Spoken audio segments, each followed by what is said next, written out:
야고보서 3장.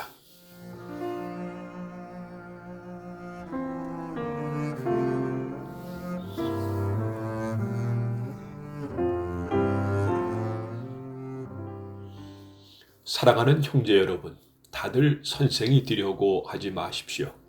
선생된 우리가 더 엄히 심판받을 줄 여러분도 알고 있을 것입니다. 우리는 모두 실수가 많은 사람들입니다. 말에 실수가 전혀 없는 사람이 있다면 그 사람은 완벽한 사람일 것입니다. 그런 사람은 자신의 몸 전체를 다스릴 수 있는 사람입니다. 말에 입에 재갈을 물리면 우리는 말을 능히 부릴 수 있습니다. 큰 배가 광풍에 밀려 휩쓸리지만 그 배를 조종하는 것은 매우 작은 키 하나에 불과합니다. 키를 조종하는 항해사가 자기 뜻대로 배가 가는 방향을 결정할 수 있습니다.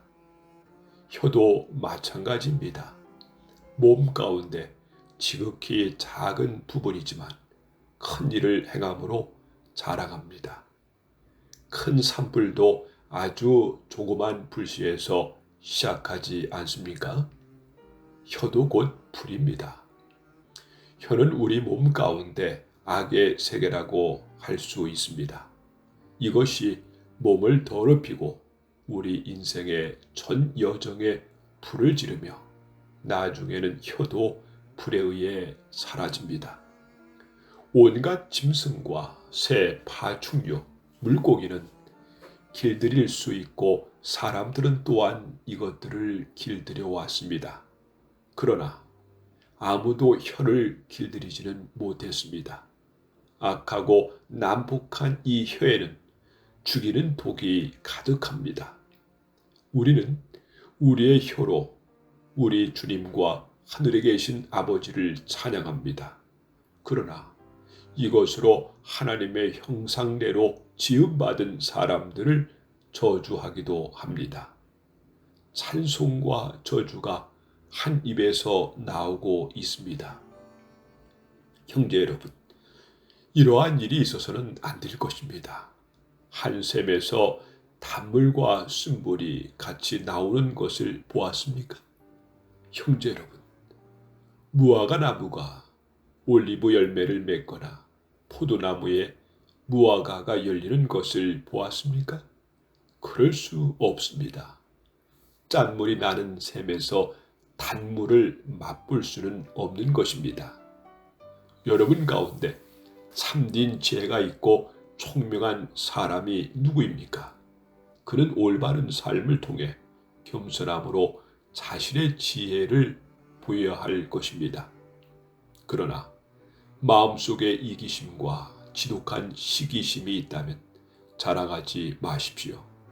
오히려 그 자랑은 진리를 숨기는 거짓말이 될 것이기 때문입니다. 그러한 지혜는 분명히 하나님께로부터 온 것이 아닙니다. 그것은 세상의 지혜이며 영적인 것도 아니고 마귀에게서 온 것입니다. 시기심과 이기심이 있는 곳에는 혼란과 온갖 악의 일이 있을 뿐입니다. 하나님께로부터 온 지혜는 첫째 성결합니다. 그리고 평화가 있고 양순하며 즐겁습니다. 또한 어려움에 빠진 자들을 돕고 다른 사람을 위해 선한 일을 하려 애씁니다. 늘 공평하며 정직합니다. 평화를 위해 힘쓰는 자들은 그들의 의로운 삶으로 좋은 열매를 맺게 될 것입니다.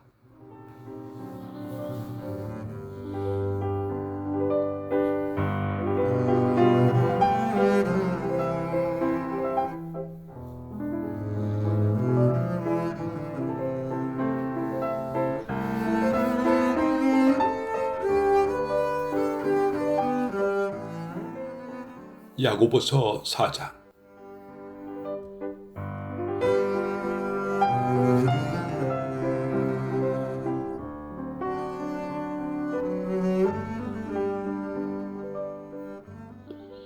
여러분 가운데 싸움과 다툼이 일어나는 원인이 무엇인지 아십니까?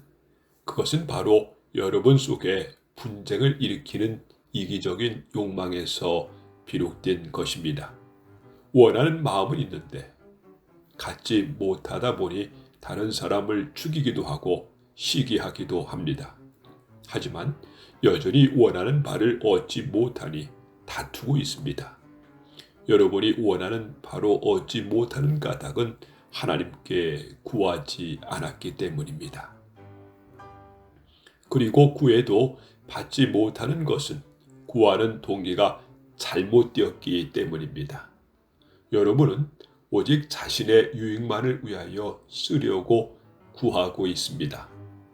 하나님께 충성되지 못한 여러분이여, 여러분은 세상을 사랑하는 것이 하나님을 미워하는 것이라는 사실을 모르십니까? 만일 세상과 벗하고 싶은 사람이 있다면 그는 스스로 하나님과 원수가 될 것입니다. 하나님께서 우리 안에 거하게 하신 성령이 우리를 시기하기까지 사랑하신다라는 성경 말씀이 아무것도 아닌 말처럼 생각됩니까? 하나님께서는 우리에게 성경이 말한 대로 더 큰 은혜를 주셨습니다. 그래서 성경에 이렇게 기록되어 있습니다. 하나님께서는 교만한 자를 물리치시고 겸손한 자에게 은혜를 주신다. 그러므로 여러분 자신을 하나님께 드리십시오. 마귀를 대적하십시오. 그러면 마귀는 도망칠 것입니다. 하나님께 가까이 나오십시오. 그러면 하나님께서도 여러분을 가까이 하실 것입니다. 여러분은 죄인입니다. 그러므로 여러분의 삶 가운데 죄를 깨끗이 씻으십시오. 여러분은 하나님과 세상을 동시에 쫓으려고 하고 있습니다. 정결한 마음을 품기 바랍니다. 슬퍼하며 울부짖으십시오. 웃음을 울음으로, 기쁨을 슬픔으로 바꾸십시오. 주님 앞에서 스스로를 낮추며 주님께서 여러분을 높이실 것입니다. 형제 여러분, 서로 헐뜯지 마십시오. 형제된 자를 헐뜯거나 판단하는 것은 율법을 헐뜯거나 판단하는 것이 됩니다. 여러분이 율법을 판단하면 여러분 더 이상 율법을 지키는 사람이 아니며 오히려 재판자가 되는 것입니다. 율법을 만드시고 재판하시는 분은 오직 하나님 한 분이십니다. 오직 그분만이 구원하실 수 있으며 멸하실 수도 있습니다. 그러므로 여러분이 이웃에 대하여 판단하는 것은 옳은 일이 아닙니다. 여러분 가운데 오늘이나 내일 어떤 도시에 가서 1년 동안 그곳에 머물며 사업을 벌여 돈을 벌어보자라고 말하는 사람들이 있습니다. 하지만 여러분 내일 일을 알지 못하는 자들입니다. 여러분의 생명은 안개와 같아서 잠깐 보이다가 사라지고 말 것입니다. 그러므로 여러분은 주님께서 원하시면 우리가 살 것이며 이런저런 일을 할 것이다 라고 말해야 합니다. 하지만 여러분이 교만해져서 자랑을 하고 있으니 이것은 잘못된 것입니다. 사람이 선한 일을 행할 줄 알면서도 행치 않는다면 그것이 바로 죄입니다.